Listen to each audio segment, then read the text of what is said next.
నిజంగా ఎన్నికలకు ముందు స్టీల్ ప్లాంట్ను కాపాడుకుంటాం, కలిసి పోరాడుతాం, కార్మికుల ఉద్యమానికి మద్దతు అంటూ వీర డైలాగులు పీకాడు. కార్మికులందరితో కూడా చెప్పించాడు. ఈయన చెప్పడము, వాళ్ళందరితో చెప్పించడము బాగుంది. ఇవాళ ప్రైవేటీకరణపై ప్రశ్నిస్తే పని చేయకుండా జీతాలు ఇవ్వాలా? ఇంట్లో పడుకొని పని చేయకపోతే ఎలా? ఊరికే జీతాలు ఇస్తారా? పక్కనే మరో ఫ్యాక్టరీ ప్రైవేట్ వాళ్ళది వస్తూ ఉంది, వాళ్ళు లాభాల్లోకి వెళ్తారు అని చెప్తూ తమాషాలు చేయొద్దు, పీడీ యాక్టులు పెట్టి లోపల వేస్తాను అంటున్నాను. అది ఇప్పుడు ఆశ్చర్యం ఏం తెలుసా? ఇక నిజంగా కొన్ని విషయాలు చెప్పాలి. అసలు ఈ ఉద్యోగస్తులు పాపం పని చేయకపోవడం వల్లనో, లేకపోతే ఈ ఈ ఈ విశాఖపట్నం ఆశాజనకంగా ఆర్ రాదర్ మిగతా వాటికన్నా అంత బాగా ఉండకపోవడానికి కారణం ఉద్యోగస్తులు కాదు. ఒకసారి నిజంగా అందరూ చూడాలి. ఒకసారి స్లైడ్ చూడండి అమ్మా. This is a comparison between RINL అంటే Visakhapatnam steel plant SAIL. It's a comparison between Visakhapatnam steel plant and SAIL plants. ఇందులో చూస్తే employee expenditure on the overall as a percentage of total expenditure, employee expenditure as a percentage of total expenditure చూస్తే these are, నేను చెప్పేది ఈ reports అన్నీ కూడా source annual reports of RINL and SAIL వాళ్ళ for the financial year 2023-24 వాళ్ళ annual రిపోర్ట్స్లో ఉన్న data ఇది. ఆ డేటా నేను మీకు డిస్ప్లే చేస్తా ఉన్నా. Employee expenditure on account of on as a percentage of total expenditure చూస్తే విశాఖపట్నం స్టీల్ ప్లాంట్లో కూడా 11.2%, సేల్లో కూడా 11.2%. తేడా ఏమీ లేదు. వీళ్ళకున్న సేల్స్లో రెవెన్యూస్లో ఎంప్లాయీ ఎక్స్పెండిచర్ 11.2%. కానీ సేల్ ఎందుకు ఇంకా బెటర్గా ఉంది రిజల్ట్స్, ఆర్ఐఎన్ఎల్ రిజల్ట్స్ ఎందుకు, విశాఖపట్నం స్టీల్ ప్లాంట్ రిజల్ట్స్ ఎందుకు బెటర్గా లేవు అంటే కారణం ఐరన్ ఓర్. సేల్కు క్యాప్టివ్ ఐరన్ ఓర్ మైన్స్ ఉన్నాయి. ఇన్ఫ్యాక్ట్ అది చూస్తే అక్కడ కమెంటరీ చూస్తే extracts from SAIL annual report 2023-24 చూస్తే ఆ రా మెటీరియల్స్లో during the financial year 2023-24 total requirement of iron ore was met from captive sources.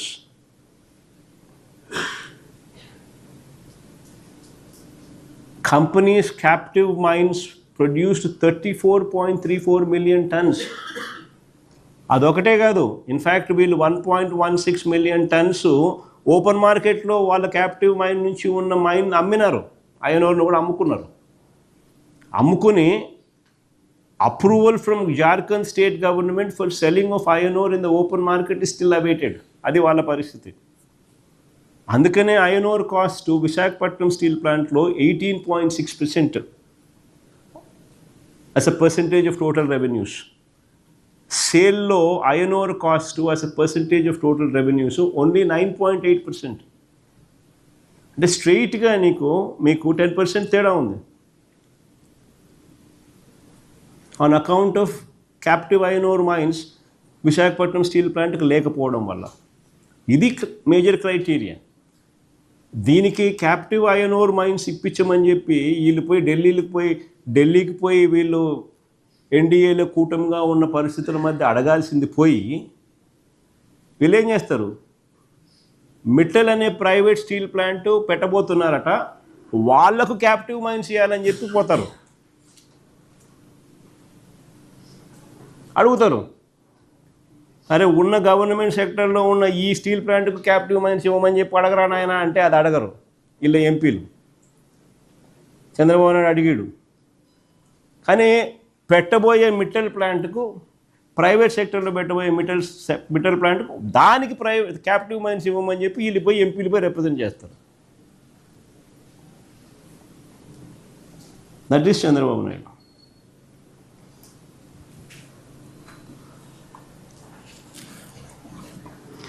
Next topic లేకపోదాం.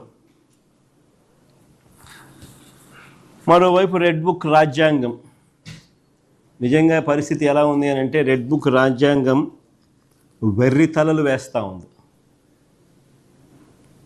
నిజంగా రెడ్ బుక్ రాజ్యాంగం వెర్రి తలలు వేస్తూ ఉంది. నిజంగా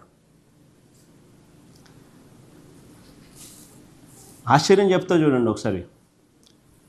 వీరిదే రాష్ట్ర ప్రభుత్వం, ఇది బాగా వినండి నేను చెప్పేది. వీరిదే రాష్ట్ర ప్రభుత్వం, వీళ్ళే ప్రభుత్వంలో ఉన్నారు. గత 19 నెలలుగా వీళ్ళే ఉన్నారు.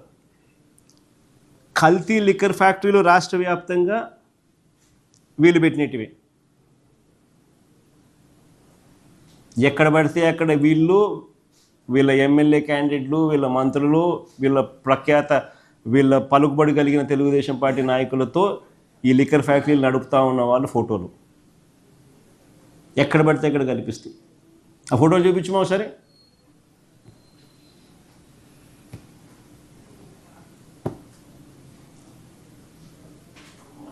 ఇంతకుముందు చూపించినా మళ్ళీ ఒకసారి. అన్నమయ్య జిల్లా తంబళ్ళపల్లిలో బాగా ఎలా పూజలు గీజలు చేసి బాగా స్టార్ట్ చేసినారు కల్తీ లిక్కర్ ఫ్యాక్టరీలు. నందమూలకల చెరువు చూడండి, బాగా బాక్సులు కూడా బాగా కట్టినారు. మళ్ళీ బ్రాండ్ పేర్లు కూడా, లేబుళ్ళు కూడా వాళ్ళే తయారు చేస్తున్నారు. టకాని అతికించడం, కల్తీ మద్యం మీద వీళ్ళకి కావాల్సిన బ్రాండ్ పేరు పెట్టడం. మళ్ళీ డిస్ట్రిబ్యూషన్ ఛానల్ అంతా వీళ్ళే, ప్రైవేట్ షాపులు, వీళ్ళ మనుషులే ప్రైవేట్ షాపులు. నీట్గా డిస్ట్రిబ్యూషన్ కూడా కరెక్ట్గా వీళ్ళ మనుషులకే పోతుంది, వీళ్ళే నీట్గా డిస్ట్రిబ్యూషన్ కూడా చేసేస్తారు. ఇది కాక బెల్ట్ షాపులు ఉన్నాయి, ఇది కాక పర్మిట్ రూములు ఉంటాయి. డిస్ట్రిబ్యూషన్ ఛానల్ కూడా వీళ్ళదే. So వీళ్ళదే government. ఇంకా ముందు అమ్మ ఇది సీజ్ చేసినప్పుడు కానీ ముందుగా ఇది ఇబ్రహీంపట్నంలో ఇది డిస్ట్రిబ్యూషన్ నెట్వర్కు చూడండి. ఇది తెలుగుదేశం పార్టీ కంటెస్టెడ్ క్యాండిడేట్ ఆయన పేరు జయచంద్రారెడ్డి, తెలుగుదేశం పార్టీ ఇన్ఛార్జ్, ప్రస్తుత ఇన్ఛార్జ్ ఫర్ మొలకల చెరువు మండలం అంటే తమ్మలపల్లి కాన్స్టిట్యున్సీ. కానీ ముందు ఎనికి మామ ఆయన జయచంద్రారెడ్డి, ఆయన కంటెస్టెడ్ క్యాండిడేట్ తెలుగుదేశం పార్టీ. చూడు చంద్రబాబు నాయుడు బీఫామ్ ఇస్తా, మళ్ళీ ఆయన పార్ట్నరు ఇంకొక ఆయన జనార్దన్ రావు, వీళ్ళంతా. కానీ ఇంకా ముందు ఇంకొక ఆయన సురేంద్ర నాయుడు. చూడు లోకేష్ గారితో ఫోటో, 1000 వాల్ట్ బల్బుల్లా మళ్ళా లిక్కర్లో వ్యాపారం పెట్టుకున్నారు కాబట్టి ఫేస్లో షైన్ కూడా కనపడుతుంది.